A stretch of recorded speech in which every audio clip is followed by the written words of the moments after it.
Okay, we are live. All right. Hey, everyone. Welcome to the Final Click Marketing Show. I am Ronnie Soud. And today, unlike all the other days, I am going to be presenting solo. So it's just me. I hope you're not disappointed with that. But anyway, I have a good show planned for you today.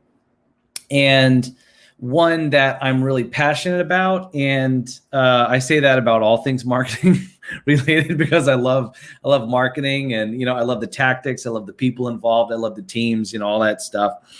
And in speaking of the teams, that is what today's show is about, is how to create an organization for marketing success. Okay. And this is something that I run into with almost every client. Okay. And so I'm going to be sharing, sort of a tactical approach for both business owners, marketing directors, and leadership teams within companies on how to organize a team.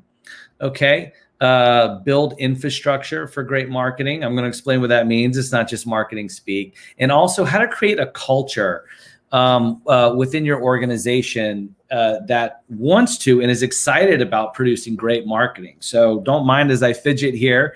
Okay. But I think this today's show is going to mean different things to different people.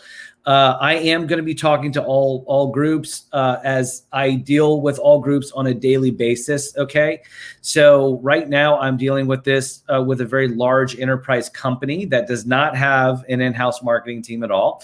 I'm also dealing with this almost on the daily with a number of local businesses and local companies that I work with, some of which have marketing teams with people in-house and some of which who don't. So this tends to be something that's a popular topic to discuss, and it's always something that is going to come up and need to be massaged and continually worked on. So I absolutely love it. So we're going to be talking about creating an organization for marketing growth.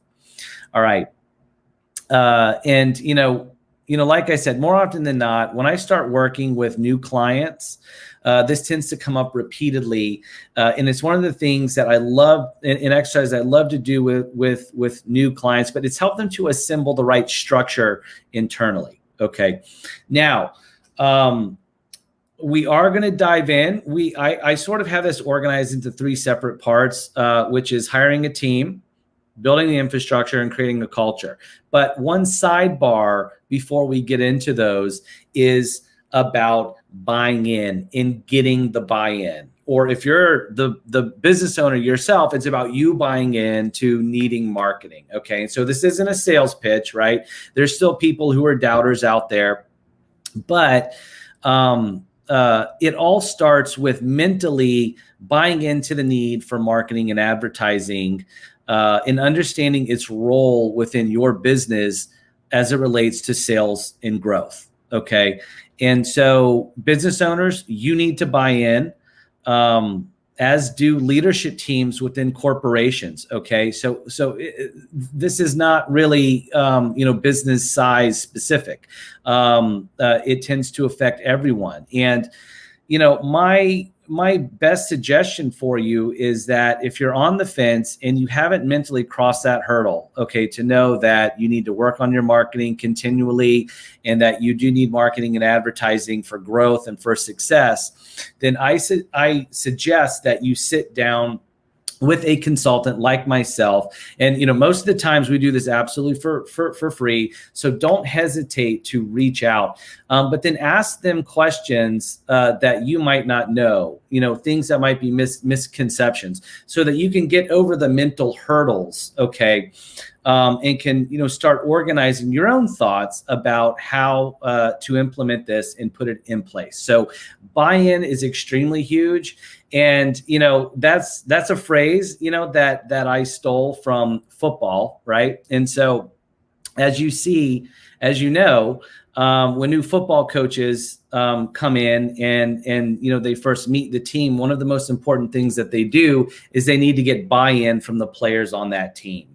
And what that means is that they want the players to buy in to their philosophy, their scheme, their culture, their way of doing things, because the buy-in at first sets the tone for success. There's a trickle-down effect. What it does is it gets everyone rowing in the boat, okay, the same direction and at the same speed. And it's extremely important, because great marketing and advertising, it takes a team, okay? So with that being said, once you have mentally bought in, I think at this stage, it's important to establish reasonable and achievable goals, both business goals and revenue goals for your company.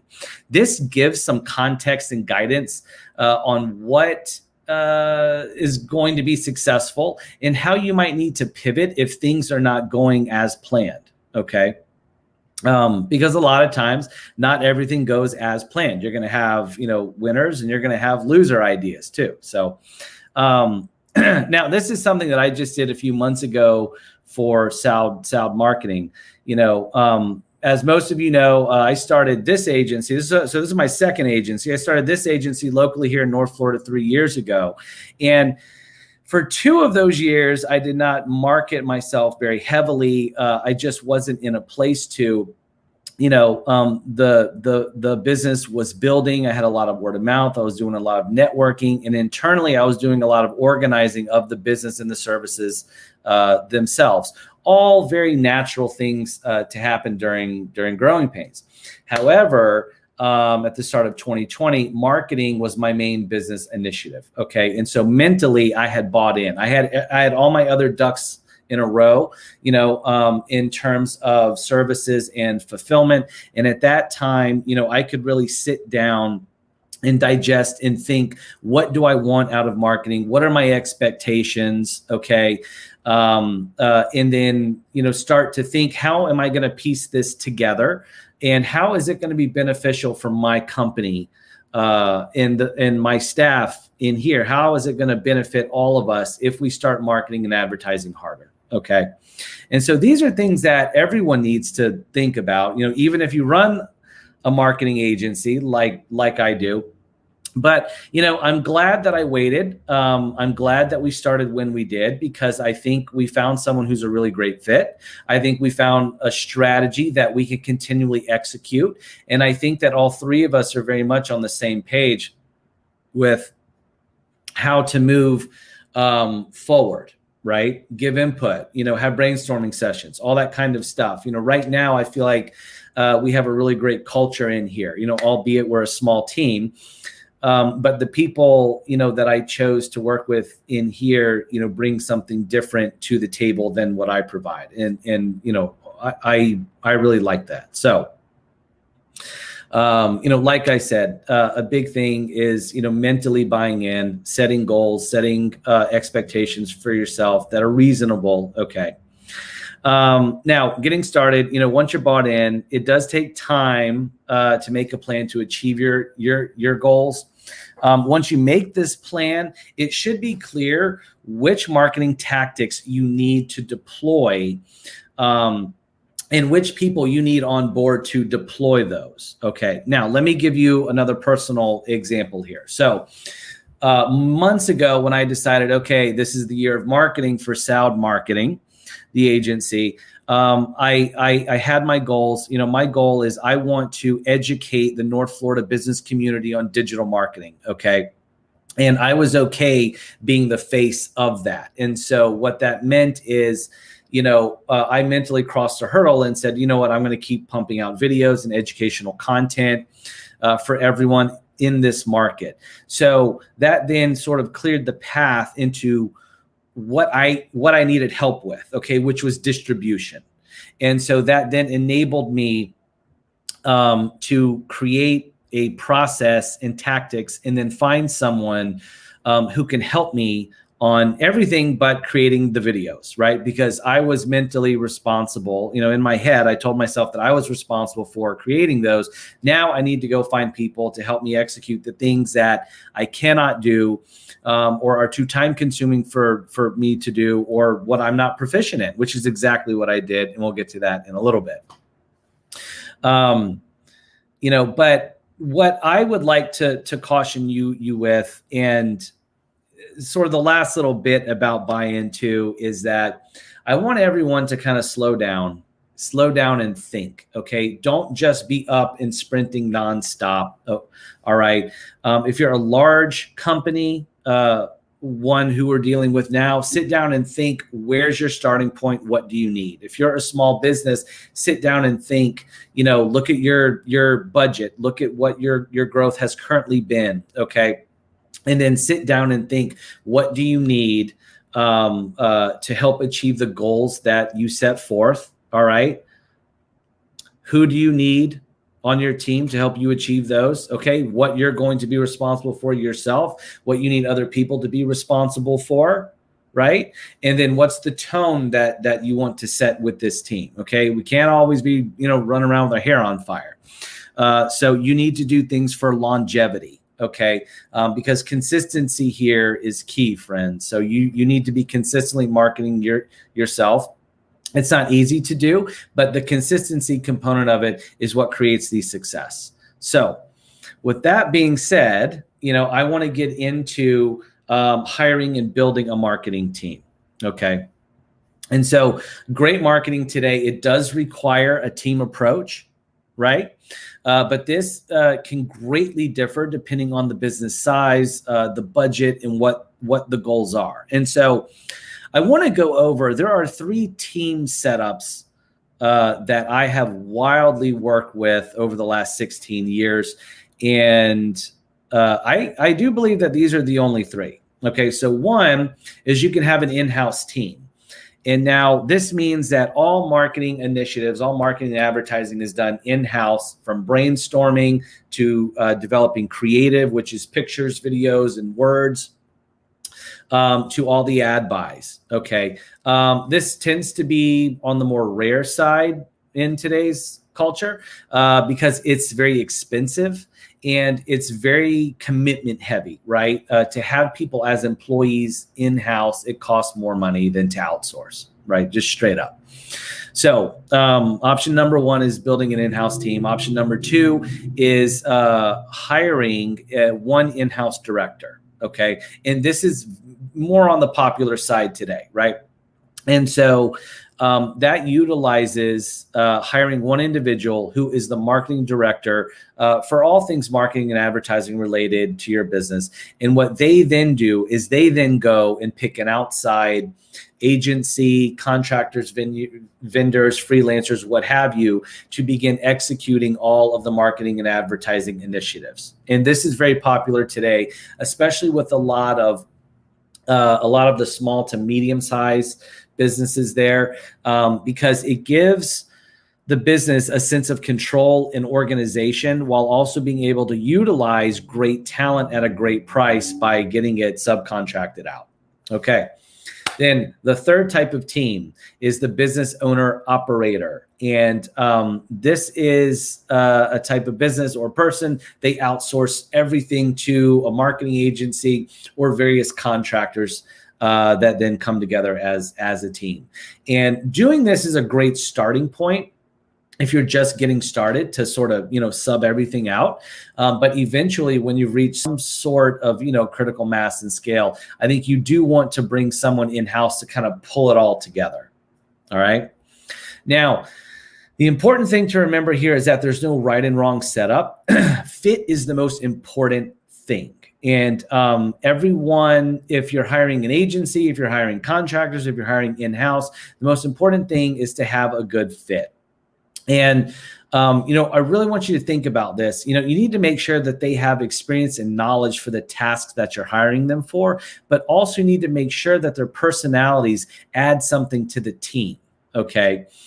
Because if you have too many people with the same personality type, okay, it's good to mix it up. They bring different opinion, different ideas, and a different execution style to your team, which most often is needed, right? Because if everyone's like you, if you're the business owner or decision maker, everyone is going to execute exactly how you do. And unfortunately, consumers are more diverse, right? In today's world. And that's something that we need to take into heavy consideration. So, and oftentimes too, this is not something the team set up. It's not something that's set in stone. It's something that changes as the business grows. Because as the business grows and goals become met, changes need to be put into place to account for that goal, to account for hitting those goals and for also scaling further. That means that you then either need to take on more team members, or you might need to take on more contractors to do different tasks. Okay. And so in doing that, I want to talk about our most common scenario, because I think it's where a lot of you are. So, of course, if you're a startup, or if you're a small business, you're going to basically be starting by outsourcing everything if you don't have a partner on board or anything. And so, in terms of fit, you're going to need to find that agency, those contractors that fit you, not just from a price standpoint, but from a philosophical standpoint too, a culture standpoint. But the most common scenario that we work with is with in-house marketing directors as our main point of contact. So that's where the business has one person in-house who's salaried and is responsible for all of the marketing and advertising initiatives for that business or the company. In my opinion, this setup works really well. Okay.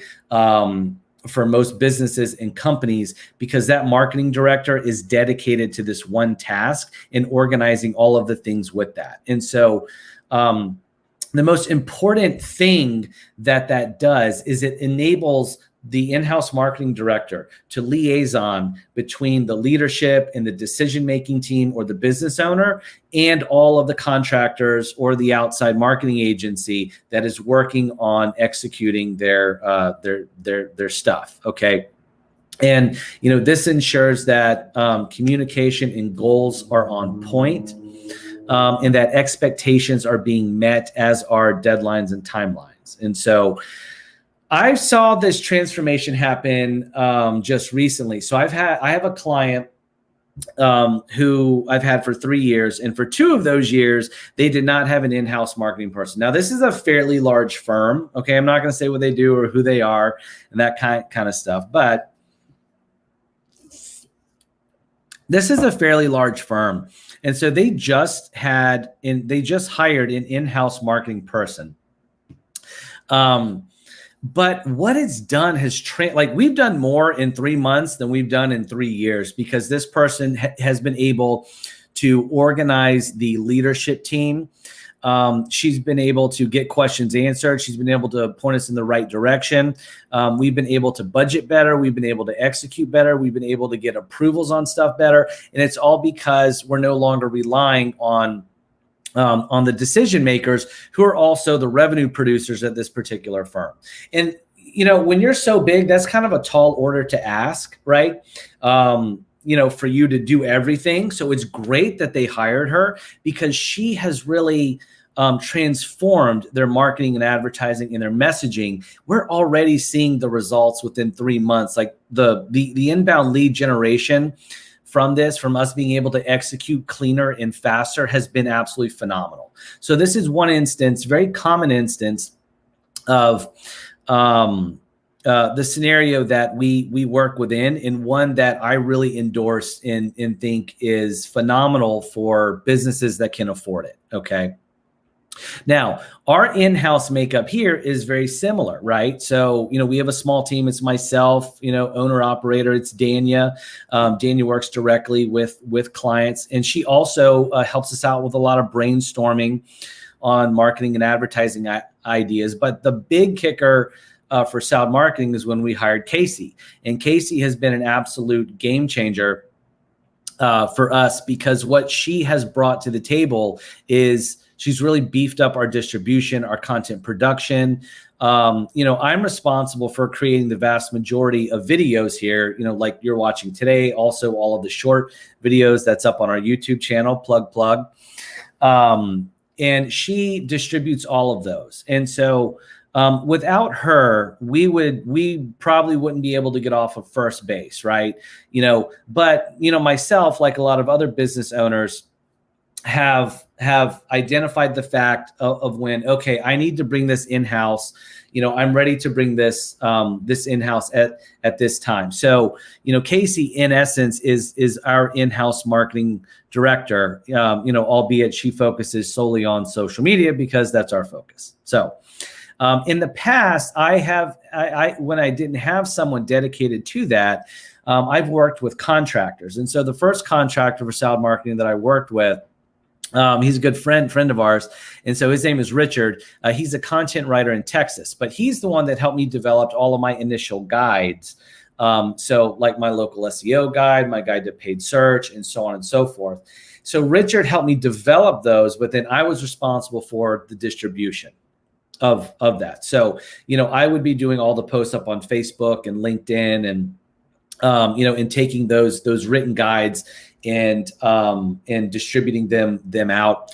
That worked out great at first, but again, the business grew and we hit a point in terms of scaling that I had to hire, and so hire if I wanted to continue on the scaling path. And that's exactly what I did. And Casey's been a phenomenal in-house addition to our team and has really taken our content distribution to new heights. So, that was a, great move for all of us. Thank you, Casey, if you're watching. So, also whatever your setup is, it's important that you set those individuals up for success, right? So I had to set up Richard, to be successful, in content creation.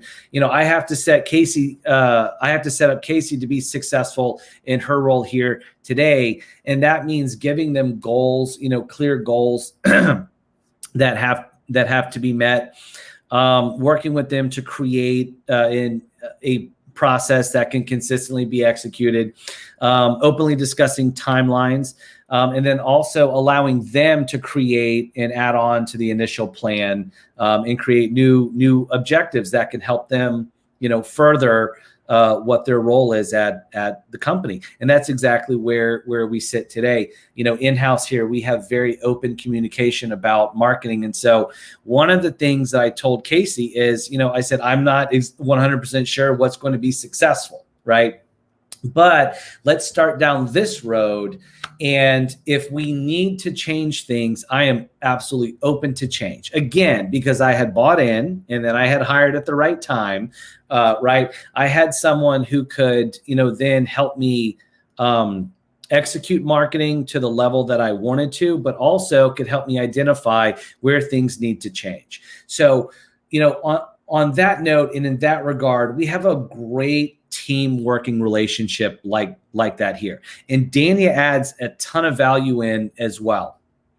You guys have seen her here up on the show, but also, behind the scenes, she gives a lot of great input on topics, things to discuss, real life, issues that we're experiencing with growing pains with clients, so on and so forth. She also has a really unique opinion to bring to the table, right? And so, as our team, one thing that I want to cultivate here and have as a culture is sort of a brainstorming family type feel to where all ideas will be considered. And I think that we're doing that. So that's a little bit of a window into how and why I hired and the different types of teams that I've seen be successful in the past. And this is also one of the things that I love to help business owners with the most is knowing when to pull the trigger and who to pull the trigger on, in terms of hiring in-house. So if you guys have questions, let me know in the comments below. Now, Once you have your team in place, it's time to set up your infrastructure. And so what the hell does marketing infrastructure mean? Is it more marketing babble and all that? No, right? This is a very important part, but it's the core, or the fundamental services and processes that you're going to set up to create the needed marketing assets and initiatives. Okay. It's making sure that you have the mechanisms in place to both prospect new business and also communicate and retain current and past customers. Okay. So if you have in your marketing plan, you really do need to have both. And when you set up your infrastructure, you need to have a plan for both, for prospecting new business as well as retaining and communicating with past customers and clients. Okay. So, to give this a little more shape, I'd like to take it from the top. And so that really starts with brand assets. Okay. And, is there proper sales documentation and training material? Okay.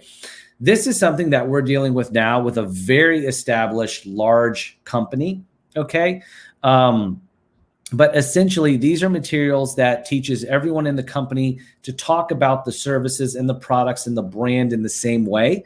So it builds that consistency factor, and it educates your sales and marketing team on the brand's unique position within the market. So what this does is basically having these materials in place and having this type of training in place, be it if you're a baked goods shop or if you're a Fortune 500 company, okay, it gets your sales teams, the people that interface with potential customers, all saying the same thing, and you have a consistent message going out. This is extremely important if you want to be successful, okay? Because you can't have one person say one thing and have someone else saying another. That creates inconsistency and mistrust, right? So, like I said, we're going through this process now with a client, and what we're finding is that they did not have hardly any internal sales and marketing materials. And what this caused is that their sales teams all approached prospecting differently.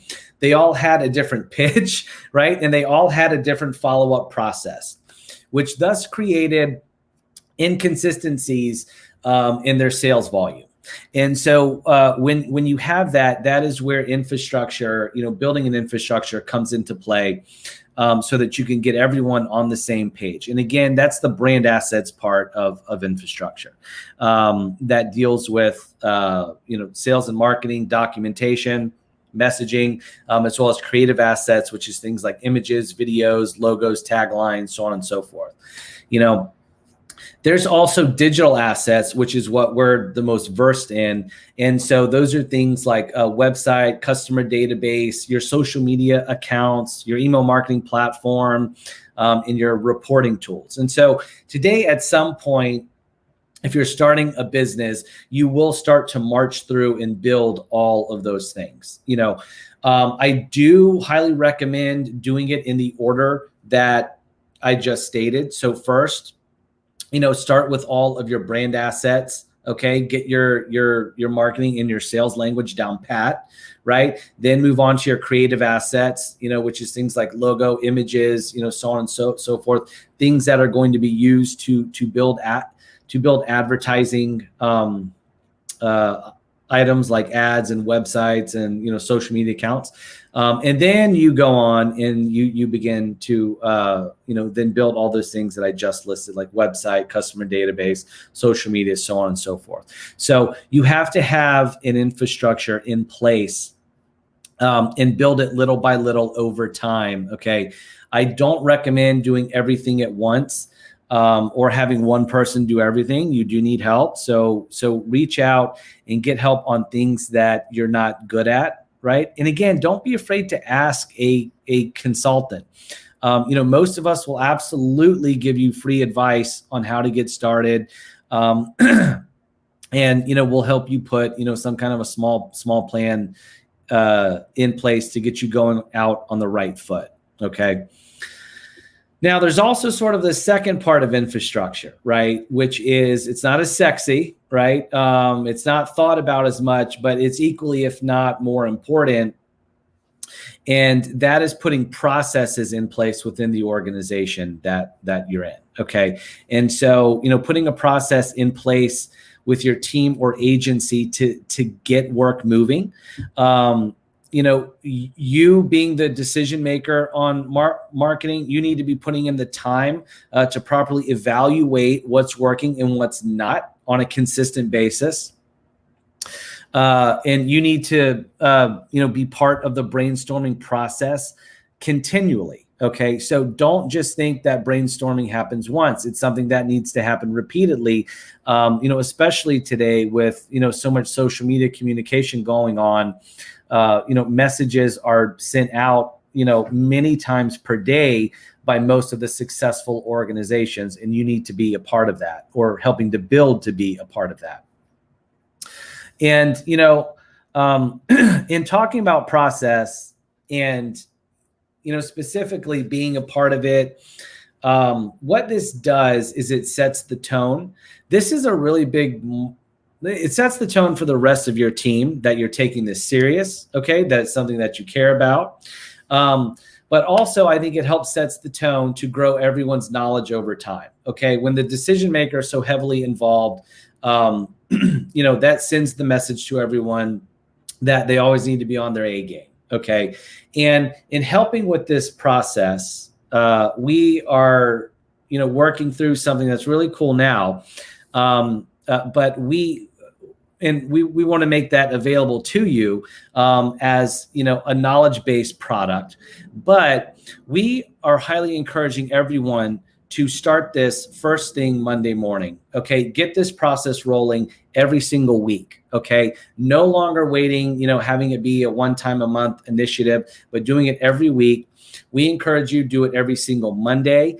And we think starting at 8 a.m., what you need to be doing is logging in and viewing your website stats and analytics, as well as your social media data, as well as all of your digital ad campaign data. Okay. Pair that with what happened in the past 7 days with sales. And in doing so, you are going to create a winning process for building on knowledge in marketing of what's worked and what hasn't. And you're going to be able to sharpen all of the tactics and messages and initiatives that you have going on, okay, to thus continually improve marketing over time. This is so important. It's the process portion of creating infrastructure within your organization, the consistency of it, the habitual nature of it. I promise you will get smarter and you'll have better marketing results, and your team will love you for it because they will have better focus and they will thus produce better work. Okay.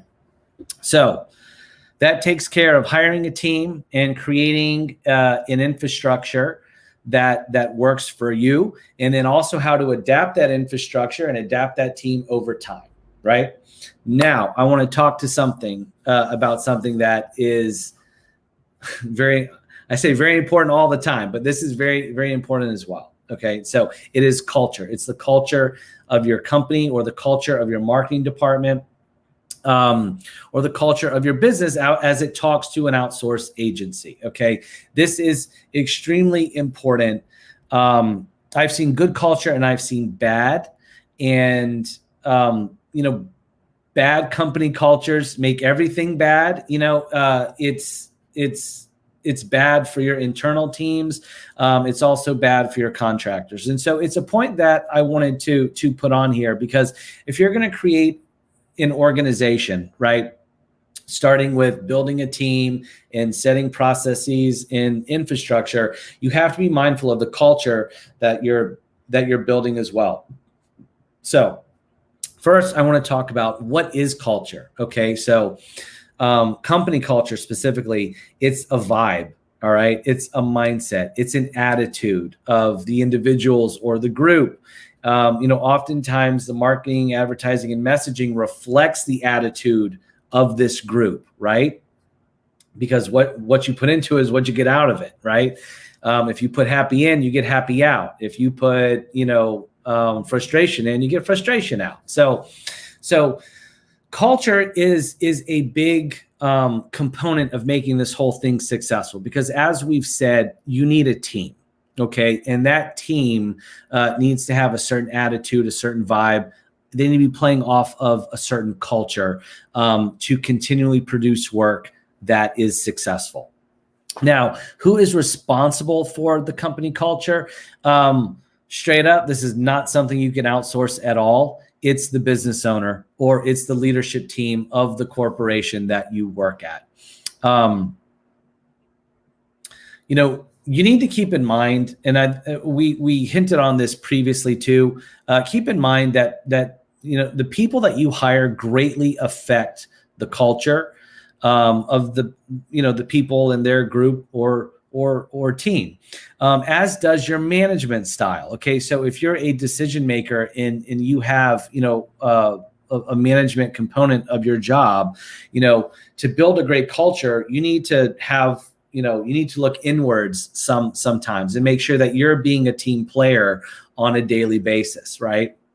We all know that, sometimes we need to kick ass to make things work right, but also we need to build and mold a team, much like a football coach builds and molds a team too. You're doing that with individuals within your office. Okay.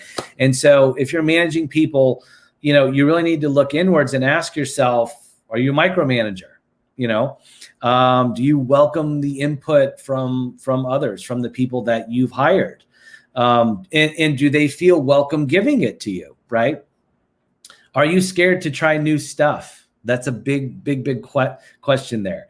And these are important because all of this is picked up and reflected on by your team, and they're going to somewhat mimic that within their day-to-day working lives too, right? So, if you're always harping on them, they're going to be scared to take risks and to give you cool ideas and things of that nature. So, you need to look inward if you're in this role and make sure that you're creating a culture to help your business flourish, right? And to flourish, as we've said, you need a good team on your side. So,